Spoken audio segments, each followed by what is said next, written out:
Hello and welcome, my Sagittarius friends. This is Jennifer from Mystic Star. I want to thank you so much for spending time with me today and watching my video.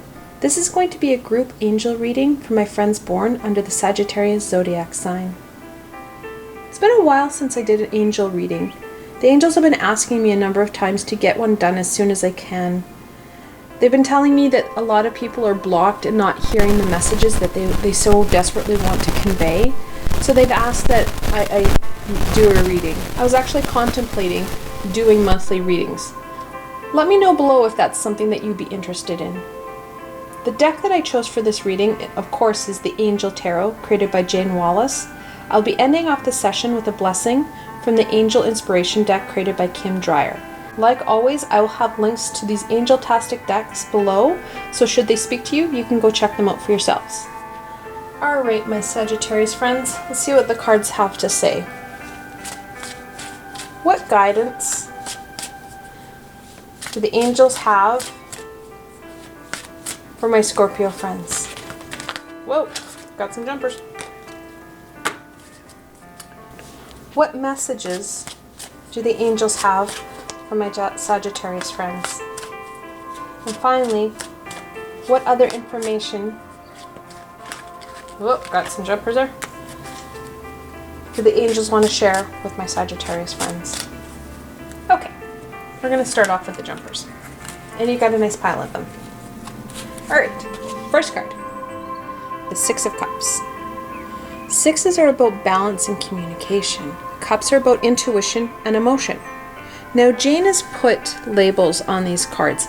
It's the one gripe I have about these cards. I love the Angel Tarot. It's the one Angel Tarot that I've found so far that speaks to me and doesn't have massive blurbs at the bottom, which I really struggle with. However, she's put these labels on. It brings about one point of the card, however, it doesn't do the card justice. The Six of Cups is a lot more than just support. The Six of Cups is known as the reminiscing card. So it's more than support, it's also that knowledge that we need to gain from our past. So that's the one piece that I will acknowledge them, but a lot of times I'm not using that one piece because when she did it, the cards are speaking to her and it was that one aspect of the card. There's so many more aspects. The next card is the Queen of Pentacles. Queens are that feminine, nurturing energy. It's a passive energy, if you will. Now, don't get me wrong. The queens, even if it's a passive energy, still can kick your butt. They are a major energy. It's just they're not as aggressive as the kings. They come about it in a nurturing manner, which in some cases can be even more impactful than an aggressive frontal attack.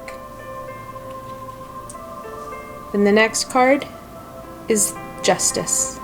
Now, I don't know why Jane has changed Justice and Strength around in this deck. Justice is the 9th card in the Major Arcana, not the 8th card, so I'm not too sure what she's done there. However, Justice is about those moral values and the balance. So when I'm looking at this, we've got a balancing card here and we have a balancing card here, and it is flanking the Queen of Pentacles, which is a nurturing and fertile card. We're looking at growth and abundance here.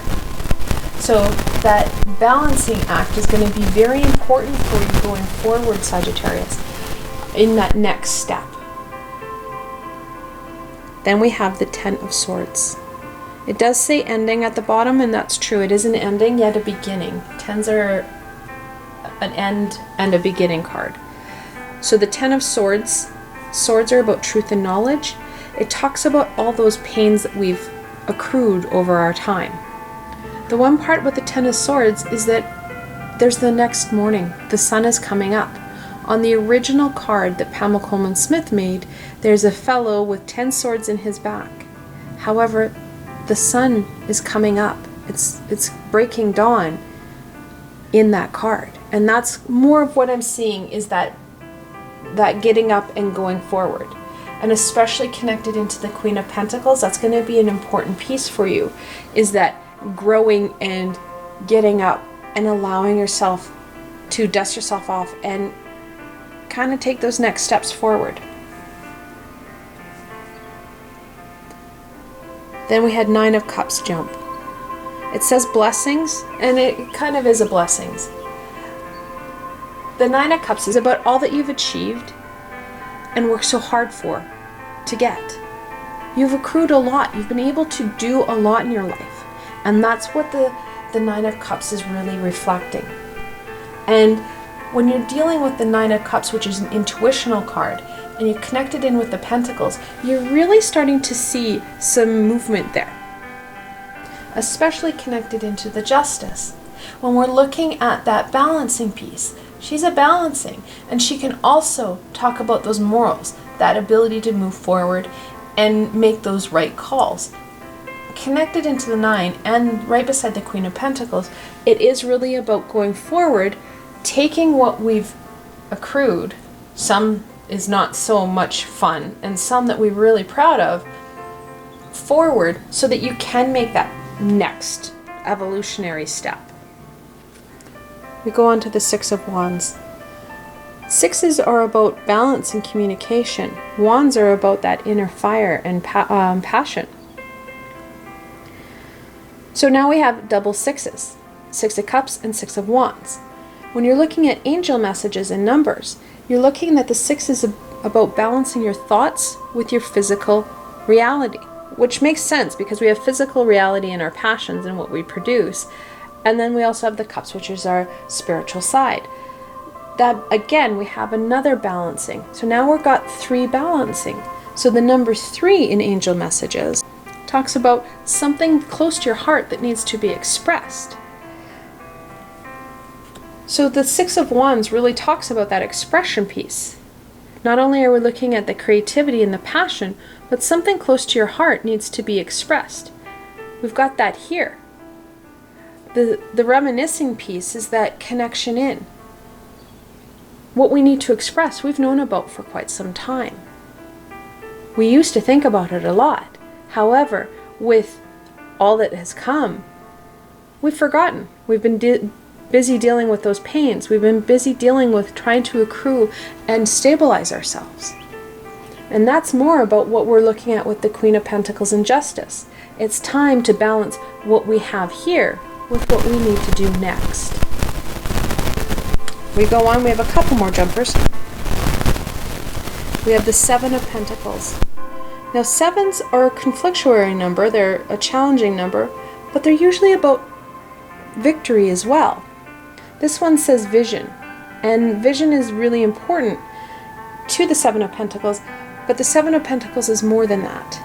It's also that hard work. So in the original version, the 7 of Pentacles is a man who's looking at a bush leaning on some sort of gardening tool. It talks about that not only vision of what you are going to do, but it also talks about, again, that hard work. Because this is not going to be easy. Nothing in our life that we really value is easy. We have to work for it so we can really appreciate what it is we have. Because it's great and dandy for things to be given to us. However, when we work at it, then we really can touch base and really connect in with it. And the final card that jumped is the Queen of Wands. It's our second queen, that same nurturing kick butt attitude, but now we're connecting into our passions, into that inner willpower. Whereas the Queen of Pentacles is known as the Mother Earth, and she's very gentle and is nurturing and wants you to grow and be abundant in your life. Lots of fertility with this card. We've got the Queen of Wands. The Queen of Wands is all about that passion, that sexuality, that ability to move forward, using all your skills, passions, and desires. She too is about fertility. So we've got a lot of fertility coming into this.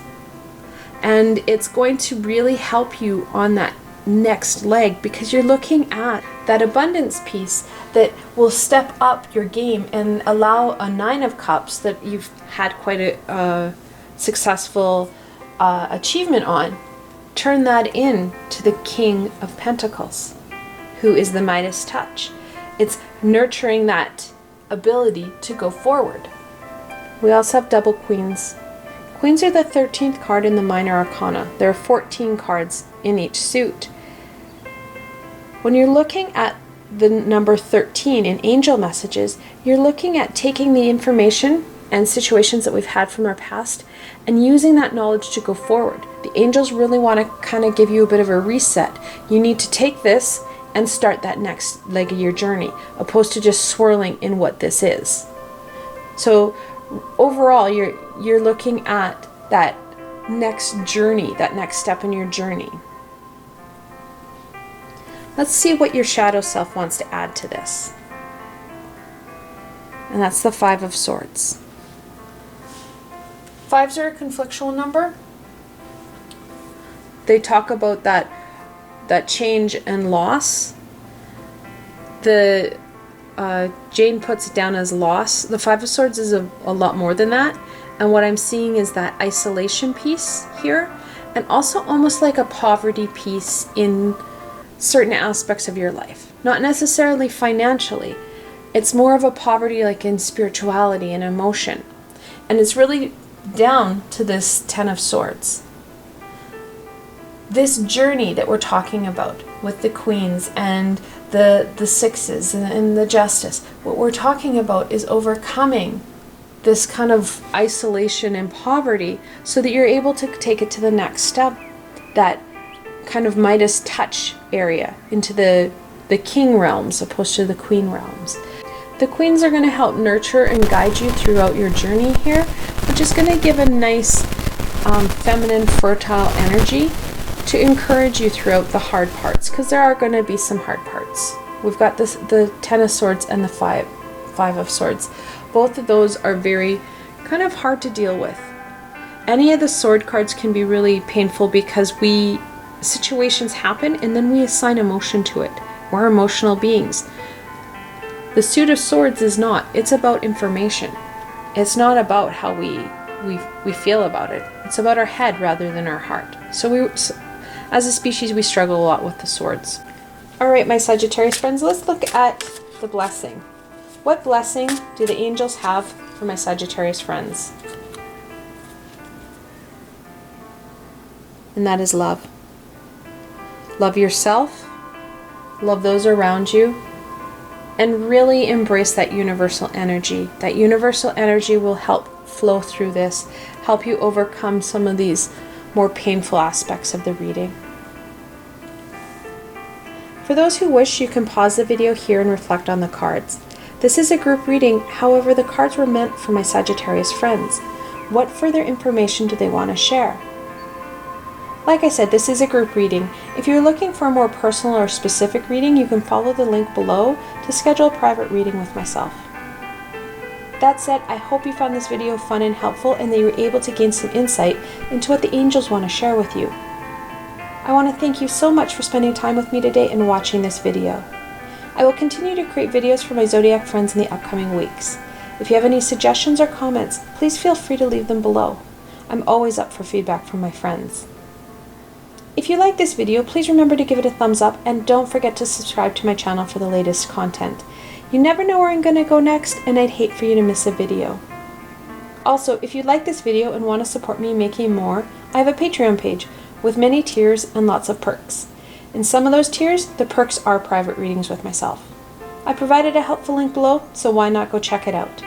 Until tomorrow, my Sagittarius friends.